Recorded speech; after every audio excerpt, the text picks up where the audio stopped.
আচ্ছা, আপনার কি কোনো ছোটবেলার গরিব বন্ধু আছে আর তাকে আপনি কখনো অবহেলা বা উপহাস বা এড়িয়ে গেছেন শুধুমাত্র আর্থিক কারণে? ছোটবেলার মিষ্টি দিনগুলো ভুলে মনে পড়ছে সেই বন্ধুর কথা? আজ আনন্দ কথার স্টোরি টাইমে বলবো সইয়ের গল্প। দুপুরে বাসায় শুয়ে আছি, এমন সময় উচ্ছ্বলিত খুশি ও প্রচুর তরল হাস্যমিশ্রিত তরুণ কণ্ঠস্বরে শুনিতে পাইলাম, ও সই সই, শৈল, কেমন আছো সই? পাশের ঘর হইতে আমার ভগ্নী, বিধবা, বয়স 30-এর বেশি, হাসির সুরেই বলিল, এসো সই এসো, বসো, কি ভাগ্যি যে এ পথে এলে। এই তোমার সয়া হাট করতে এলো, নতুন গুড়ের পাটালি সের দুই করলো আজ বেলা। ছোট্ট ছেলেটার আবার জ্বর আর সর্দি, তাই তোমার সয়াকে হাটে পাঠালুম। আমি বলি, সইয়ের সঙ্গে কতদিন দেখা হয়নি, ছেলেটাকে নিয়ে আর হাটের ভিড়ের মধ্যে কেন যাব, সইয়ের বাড়ি একটু বসি। কথার ভঙ্গিতে মনে হইল দুলে কি বাগদিদের মেয়ে। আমার বোনের সহিত সই পাতানো তাহার পক্ষে আশ্চর্য নয়, কারণ তাহারও শ্বশুরবাড়ির নিকটবর্তী এক পল্লীগ্রামেই। ছেলে মেয়ের লেখাপড়ার সুবিধার জন্য শহরের বাসায় থাকে। দুপুরের ঘুম নষ্ট হইল। বোনের নবাগতা সঙ্গীটি লেখাপড়া ভালো করিয়া শিখিলে অ্যানিবেসেন্ট হইতে পারিত। মুখের তাহার বিরাম নাই, অনবরত বকিয়া যাইতেছে এবং কথার ফাঁকে ফাঁকে মাঝে মাঝে ছেদস্বরূপ বলিতেছে, সই একটা পান দেবা? দোক্তা খাও না? তা দেও একটা, এমনি পান দাও। ও হাবলা, এই তোর সই, সই মা, চিনতে পারলি? হ্যাঁ রে বোকা ছোড়া, গড় করলি নি সই মারে? নে, পায়ের দুলা আর নিতে হবে না, এমনি গড় কর। পান খাইয়া সে আবার শুরু করিল, ঘরের কত ভাড়া দেও? হ্যাঁ সই, 13 টাকা। ও মা, কনে যাব? তা কি দরকার তোমার শহরে এত টাকা খরচ করে থাকবার? হ্যাঁ সই, দিব্যি তোমার গড়টা বাড়িটা রয়েছে গ্রামে, আম কাঁঠাল গাছগুলো দেখা অমনে নষ্ট হয়ে যাবে। নাও সই, মেয়ে যেন তোমার চাকুরি করে নিয়ে খাওয়াবে, লেখাপড়া শিখে। বলিয়া সে হাসিয়া লুটাইয়া পড়ে আর কি। আমার শোবার ঘরের বাইরে রোয়াকে তার হাসি ও বক্তৃতা চলিতেছে, তাও এমন উচ্চকণ্ঠে যে কলকাতা শহর হইলে ফুটপাতে ভিড় জমিয়া যাইত। আমি একে কাল রাত্রে মশার উপদ্রবে তেমন ঘুমাইতে পারি নাই, এমন বিপদও আসিয়া জুটিল ঠিক কিনা দুপুর বেলাতেই। ছোট বাসা, অন্য কোনো ঘরও নাই যে সেখানে গিয়া ঘুমাই। ও সই, ছেলেটাকে একটু জল দাও দেখিনি, অনেকক্ষণ থেকে খাবে বলছে, তা ওর খাবার লজ্জা দেখলে হয়ে আসে। জল চাবি তোর সইমার কাছে, তার আবার লজ্জা দেখ না ছেলের। আমার বোন জল আনিতে ঘরের ভেতর ঢুকলে সে চুপি চুপি তাহার ছেলেকে আশ্বাসের সুরে বলিতে শুনিলাম, তোর সইমা কি তোরে এমনি জল দেবে? কিছু খাতি দেবে এখন দেখিস। দেখি, পেটটা পড়ে রয়েছে অমর বাপ, সেই সকালে দুটো পান্তা খেলো, আহারে। পাটালি হাটে বিক্রি হলি চাল কিনে নিয়ে যাব, এবেলা ভাত রাত বকো না।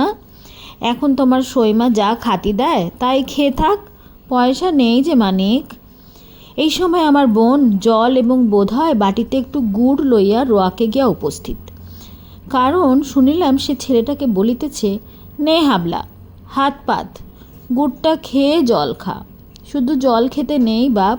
হাবলা ও হাবলার মাঝে একটু নিরাশ হইয়াছে, ইহা আমি তাহাদের গলার সুর হইতেই অনুমান করিলাম। হাবলার মা নিরুৎসাহভাবে বলিল, গুড়টুকু হাতে নে, খেয়ে ফেল, যেন রোয়াকে না পড়ে। ঠিক দুপুরের পরই সময়টা, এখন যে কিছু খাইতে দেওয়া প্রয়োজন একথা আমার বোনের মাথায় আসে নাই বুঝিলাম। তাছাড়া পল্লীগ্রামে এরকম নিয়মও নাই। ভালো কথা সই, তোমার জন্যই ভালো লঙ্কার বীজ আনলেম। এই মোর আঁচলে বাঁধা ছিল, তা রাস্তার মাঝখানে কোথায় পড়ে গেছে। বাসার জায়গা আছে গাছপালা দেবার, আসছে 8বারে আবার নিয়ে আসবো। সময় আমার ছোট ভাগ্নে স্কুল হইতে ফিরিল। টিফিনের ছুটি হইয়াছে, সে সকালে খাইয়া যাইতে পারি নাই বলিয়া ভাত খাইতে আসিয়াছে। অটুলু, চিনতে পারো তোমার সইমারে? হে হে, ও মা, ছেলে এরই মধ্যে কত বড় হয়ে গিয়েছে মাথায়। গায়েটা কি জামা, বেশ জামাটা। আমার ভাগ্নে এই বয়সে বেশ একটু চালবাজ। গ্রাম হতে আগত এই সইমাকে দেখিয়া সে যে খুব খুশি হইয়া উঠিয়াছে এমন কোনো লক্ষণ তার ব্যবহারে প্রকাশ পাইল না। তাহার সইমা বলিল, বেশ জামাটা টুলুর গায়ে। টুলুর আর কোনো ছেঁড়া কাটা জামা টামা নেই? হ্যাঁ সই, ছেলেটা এই শীতে আদুর গায়ে থাকে, তোমার এবার অসুখে পড়ে গাছ টাছ কাটতে পারিনি, মোটে 10টা গাছে যা রস হয় তাই জাল দিয়ে সের আড়াই পাটালি হয়।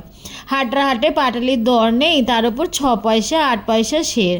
ওই থেকে চাল ডাল, ওই থেকেই সব। গাছের আবার খাজনা আছে। ছেলেটাকে একখানা দুলাই কিনে দেব, কবে থেকে ভাবতেছি। আজ 3 হাট, কোত্থেকে দে বল দেখিনি সই কই রে কি। ও ও ছেলের আবার আবদার দেখো না। আমার বোন বলল, কি বলছে হাবুল? ওর কথা বাদ দাও সই। রাস্তা দিয়ে ওই যে মেশে চিনির কি বলে ওগুলো। হাবুল বলল, গোলাপ ছড়ি। তা যে ছড়িই হোক, ওকে কিনে দিতে হবে না। না না, ও খায় না। কি ছড়ি? গোলাপ ছড়ি। নাম দেখো না, গোলাপ ছড়ি।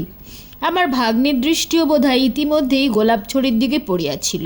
সে ছুটিয়া গিয়া ফেরিওয়ালাকে ডাকিয়া আনিল ও আমায় শটান আসিয়া বলিল, গোলাপ ছড়ি কিনবো মামা, পয়সা দাও। বোধ হইল হাবুলও কিছু ভাগ পাইয়াছে, কারণ একটু পরেই হাবুলের মায়ের খুশি ভরা গলার সুর শুনিতে পাইলাম। নাও, হলো তো?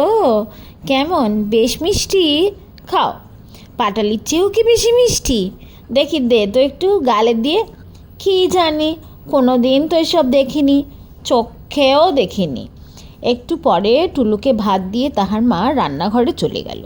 সেই শুনিলাম হাবুল নাকি সুরে বলতেছে, না না মা, আর তোমারে দেব না, আমি তবে কি খাবো। হাবুলের মা তাহার সইকে আর পাইল না, কারণ ছেলেকে খাওয়াইয়া স্কুলে পাঠাইয়া দিয়া নিজের ঘরের মধ্যে বিছানায় শুইয়া পড়িয়াছে। অনুপস্থিত সইয়ের উদ্দেশ্যে হাবুলের মা আপন মনে অনেক গল্প করিয়া গেল। খানিক পরে শুনিলাম বলিতেছে, ও সই, কনে গেলে? ঘুমলে নাকি? মোরে আরেকখানা পান দেবা না? কেহ তাহার কথার উত্তর দিল না। বেলা 3টা বাজিয়াছে। আমি বেড়াইতে বাহির হইতে গিয়া দেখি অতি মলিন শাড়ি পরনে এক 22-23 বছরের কালো কালো মেয়ে একটা চুপড়ি পাশে রাখিয়া ঠিক পৈঠার কাছে বসিয়া আছে। তার ছেলেটিও কাছে বসিয়া তখনও গোলাপ ছড়ি চুষিতেছে। আমাকে দেখিয়া মেয়েটি থতমত খাইয়া মাথায় ঘোমটা তুলিয়া দিল। দুপুরের বিশ্রামের ব্যাঘাত হওয়ায় মনটা বিরক্ত ছিল। একটু রুক্ষ সুরেই বলিলাম, একটু সরে বসো পথ থেকে, চুপড়িটা রাস্তার ওপর কেন? মেয়েটি ভয়ে ও সংকোচে জড়সড় অবস্থায় চুপড়ি সরাইয়া একপাশে রাখিয়া নিজে যেন একেবারে মাটির সহিত মিশিয়া গেল। সন্ধ্যার কিছু আগে উকিলদের ক্লাবে টেনিস খেলিয়া বাসায় ফিরিতেছি। দেখি বাসার পাশে বড় রাস্তার ধারে তুঁততলার শুকনো পাতার উপরে আমার বোনের সই তাহার ছেলেটিকে লইয়া বসিয়া আছে।